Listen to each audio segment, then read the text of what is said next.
Boa noite a todos. Eu sou Débora Garcia, aluna do curso de licenciatura em História, e este é o meu plano de ensino relativo à disciplina História do Brasil, mais especificamente em relação aos povos indígenas no Brasil.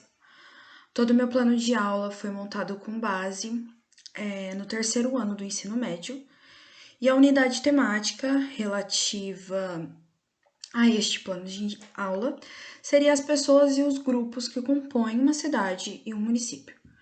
Eu destaco que os objetos de conhecimento tratados nessa aula seriam o eu e o outro, e os diferentes grupos sociais e étnicos que compõem a sociedade em si.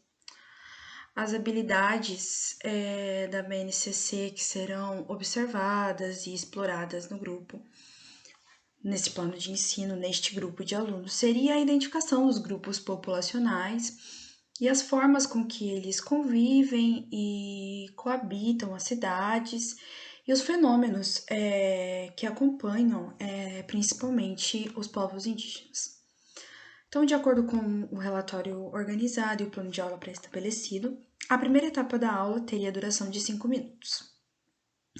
Em primeiro momento, eu acho importante apresentar a temática como um todo aos alunos, buscando conhecimentos já adquiridos em outras séries do ensino em si, em relação aos povos indígenas que habitavam o Brasil antes da chegada dos portugueses.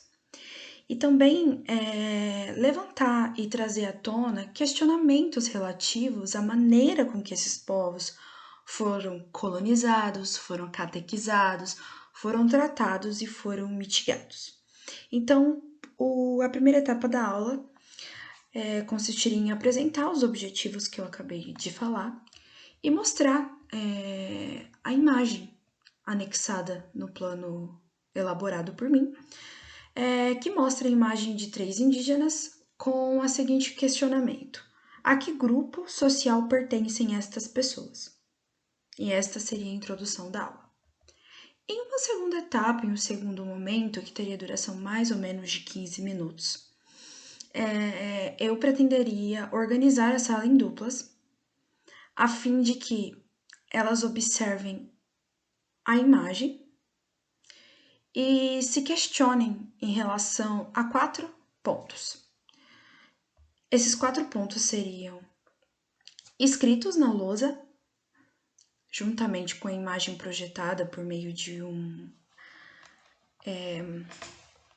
acessório de vídeo.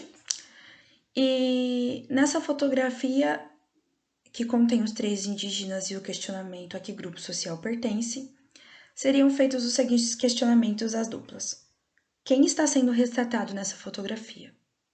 Como você identifica isso? Quais as características? No que elas se parecem e no que elas se diferenciam de você? E pedir para que apontem algo que lhes chame a atenção. Esses questionamentos seriam respondidos em uma folha, posteriormente entregue ao final da aula.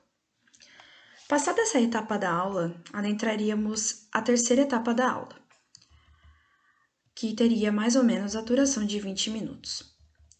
Neste ponto da aula também seria apresentada uma imagem, e nesta imagem seriam pontuadas questões relacionadas aos costumes que os indígenas possuíam antes do processo de colonização e os costumes que eles possuem agora. Então, seria explicado nesse ponto da aula, através de uma imagem de um estudo feito pela FUNAI, a Fundação de Proteção ao Índio, que precede a investigação de como esses povos se comportavam, quais eram o seu costume, quais eram o seu modo de convivência antes da colonização portuguesa e principalmente da catequização pelos jesuítas dos índios. Bom, passado esse ponto da aula, feitas todos os ponderamentos, seria explicado aos alunos que, atualmente, os indígenas inseriram-se na sociedade. Entretanto, eles mantêm algumas características suas, características que não foram mitigadas, apesar do intenso processo de catequização e colonização indígena. Então, neste momento da aula, por exemplo, seria explicado aos alunos que, atualmente, 90%, de acordo com a FUNAI, 90% da população indígena do Brasil faz o uso da língua portuguesa, mas não deixa de fazer o uso da sua língua materna, como, por exemplo, o tupi-guarani.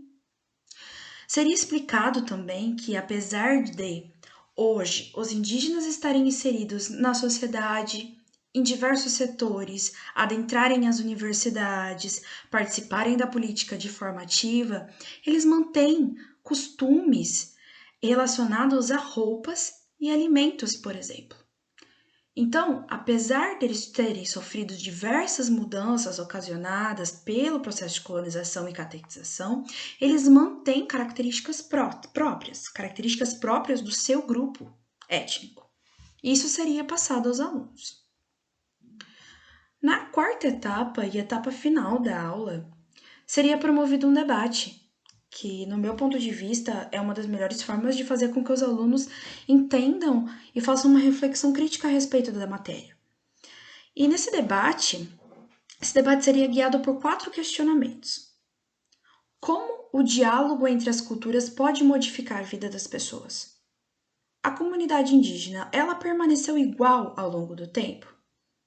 O que permaneceu e o que se modificou? Qual o motivo que levou a comunidade indígena a incorporar os costumes da sociedade em geral, costumes que não pertenciam a eles? Após esses questionamentos que guiaram o debate, os alunos seriam escutados e seria proposta uma reflexão crítica em cima da temática, conforme tudo o que foi tratado no plano de aula.